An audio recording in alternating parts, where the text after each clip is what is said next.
Hey everyone, have I here with another video on Dragon Ball Z Dokkan Battle. In this video, we're going to be discussing the 7-year anniversary top legendary summoning banner units in LR Kaioken Goku and Grade 8 Vegeta.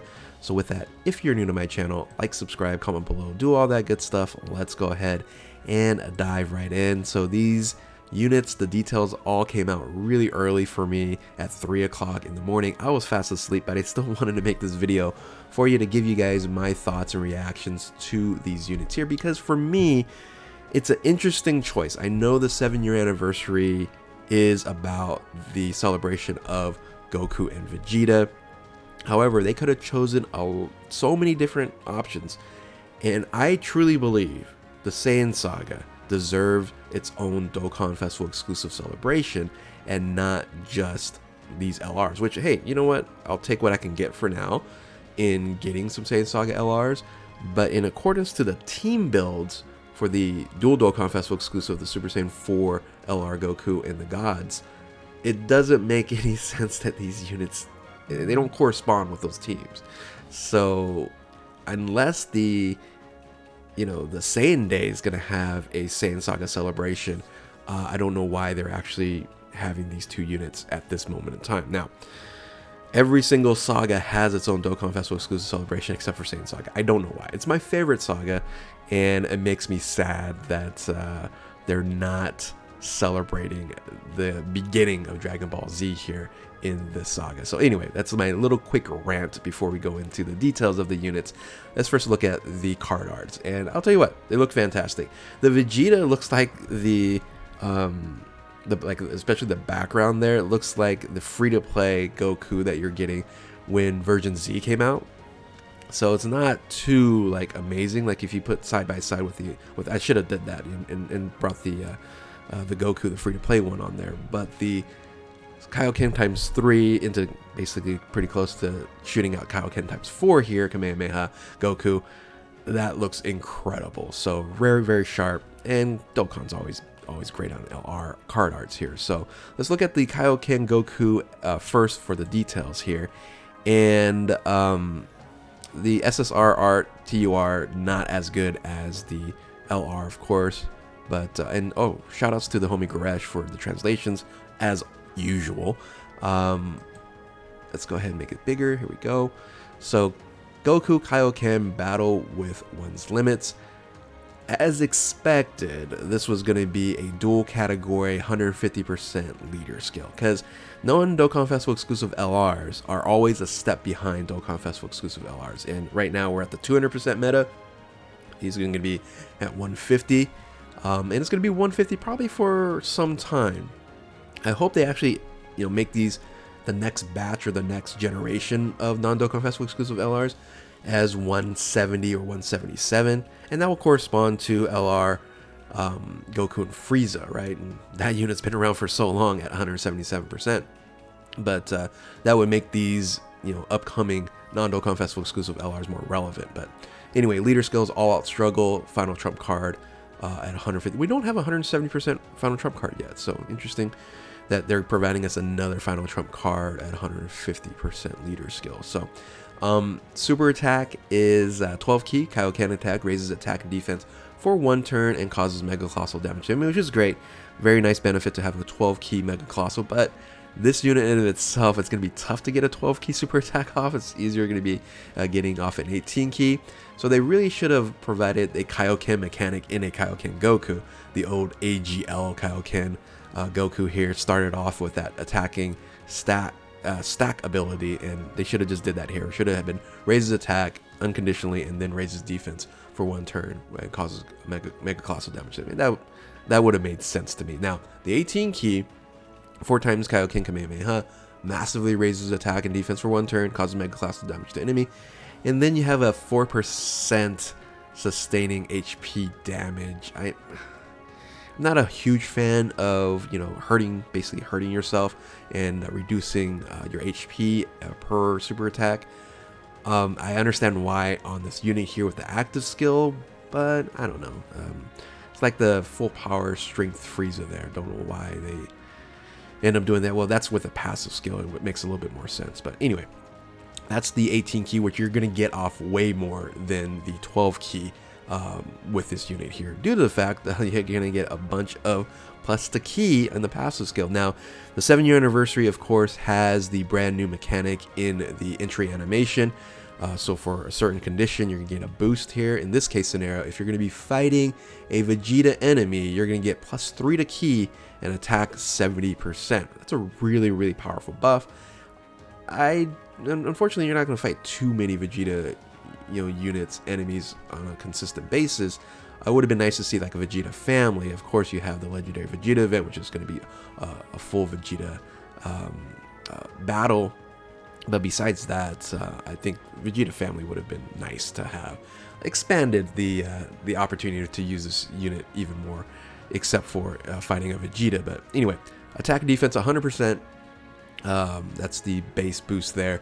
Then you're gonna get +7 a ki. I said, yeah, it's gonna be hard to get 12 ki because you're getting +7 a keys for 7 turns from the first appearance, and then gain an additional attack and defense 59% when performing a super attack, and then gain an attack 59% when performing a ultra super attack. So really, you're gonna get the super attack and then the ultra super attack boost on pretty much a consistent basis. This unit's going to hit really hard. I don't have the stats showing here, but he has a really, really high attack stat base there. Now, this is a really interesting ability here. This is an orb changer, right? So randomly changes a type of key sphere other than strength to strength, which is nice.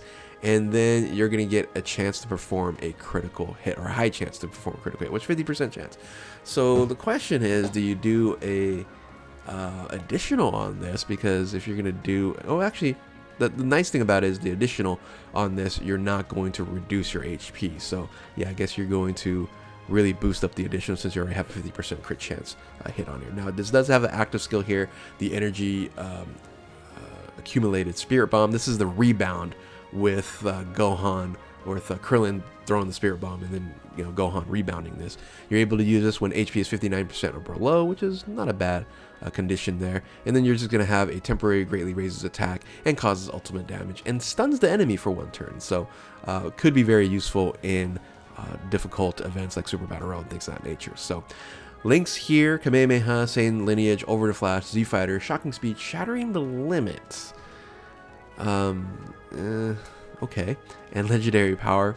Would have liked to see like Prepare for Battle, but for some reason they're not. They're maybe moving away a little bit from Prepare for Battle, since a lot of units do have that, and because this is not a Dokkan Festival exclusive, no Fierce Battle either. So again, I feel like I'm shortchanged here in the Saiyan Saga units. So the nice thing about also both of the units, we'll talk about the Vegeta in a second here, the categories, it's a nice grouping here. You have All Out Struggle, Final Trump Card, Pure Saiyans, Full Power, Goku's Family, Turtle School, Bond of Friendship, Accelerated Battle, Fated Battle, and Kamehameha. So you have 10 categories, and I've always said that minimum is 6, but now it should be like 8 with the 80 some odd categories we have on the game. So that's the Kaioken Goku. Let's go ahead and move on to the Vegeta here, and this is the grade of Vegeta. So here's the thing about this unit here. I do love the LR card art and also the transformation LR art, but man, that SSR card art with Vegeta just standing there in a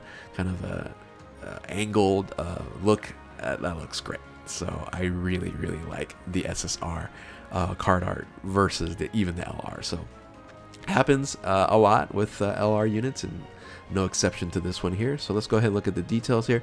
This surprised me that this ended up being actually a tech unit, but being that Extreme Tech always needs additional buffs, not so much kind of these days, but back in the day Extreme Tech was light. But once again, we already had a tech unit, but this is extreme unit, so that makes sense that they ended up actually doing this. But the leader skill here, Inhuman Deeds and Grade 8 Power, its category, Key +4, HP attack 150% on there. And the super attack, it's interesting what they did here. So the 12 key raises attack for 1 turn and causes colossal damage to the enemy. The 18 key has no super attack modifier except for damage to all enemies. So this is probably going to be the new king of World Tournament. Well, actually no, because you don't get like an automatic additional attack like the LR Broly, but Pure Saiyans is going to be the best team you're going to be running on World Tournament. For those who still play World Tournament, they need to revamp that, by the way. But this is the 18 keys, the super explosive wave, and causes colossal damage to all enemies. Entry animation, the passive similar to the Goku, you're getting a +3 to ki but attack 60% when you're fighting Goku. I think this is definitely more relevant due to the fact that you're going to have a lot more options to fight Goku. You have 2 legendary Goku events versus the 1 Vegeta. The base passive here, ki +3, attack 100% for attack and defense. That's just like Goku here, and then gains an additional attack defense 60%, so 1% better than Goku when performing a super attack, and then gains an additional 60% to defense, so not attack, you're getting defensive boost when performing an ultra super attack. Guard activated against all attacks, so that's really beneficial there. However, how they made this unit, so it's guard activated against all attacks, and then you get an additional 30% to attack once your guard is activated. So once you get hit, you're going to get an additional 30%.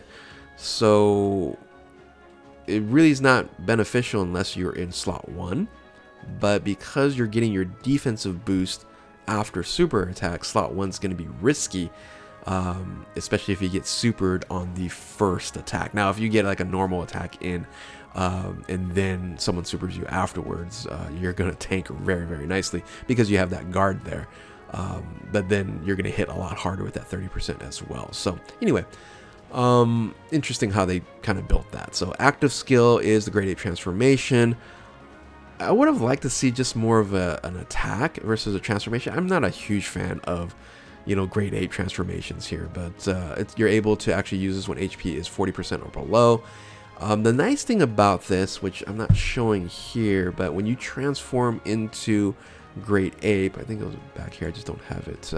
When you transform into Great Ape, you're going to actually get ki +5. So you're going to be able to get, you know, super attacks off when you are Great Ape, because that's always the most annoying thing, right? When you're transformed and you can't get super attacks off, you're invincible, which is cool, but you're not really causing any damage in that turn. So, but in this case scenario, that is going to be very beneficial.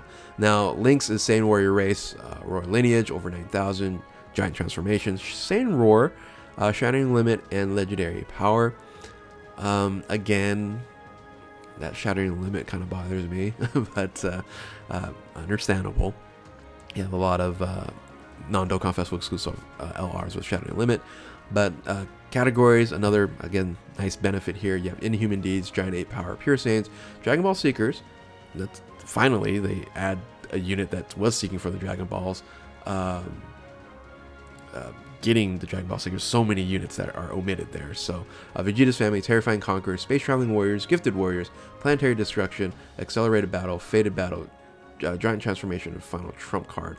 So you have 13 categories here versus 10 categories for the Goku. So highly beneficial that you can run this unit on a multitude of different things. It feels like for a lot of these teams, this is just going to be a floater unit, right? So I'm just thinking here, like Terrifying Conquerors, Space Traveling Warriors, Gifted Warriors, I guess. But, you know, again, like Extreme Vegeta unit is not as, I think, overly useful as a Super Vegeta, which I was hoping we were going to get a Super Class LR Vegeta. But anyway, still, this is I believe our second, if you count the Nappa, our third Extreme Vegeta, and that's base form or Saiyan Saga. And I'd love to see like a Super Saiyan, traditional Super Saiyan Vegeta as an LR super class. But anyway, I'm just rambling on here.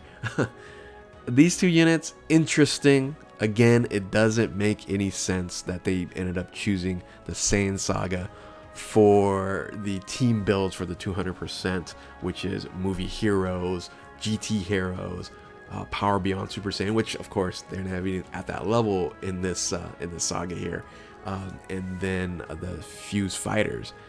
They get none of that, so you can't run this. I don't know if this is the first time that someone can comment in the comment section below. Is this the first time the top legendary summoning banner units had no correlation at all? You can't even run it on those teams there.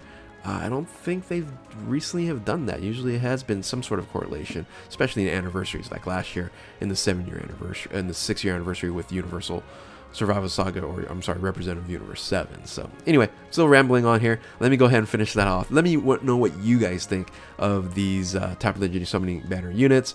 And if you're new to my channel, like, subscribe, comment below, do all that good stuff. Thank you for watching. Keep on Dokkaning. We'll catch you next time. Later.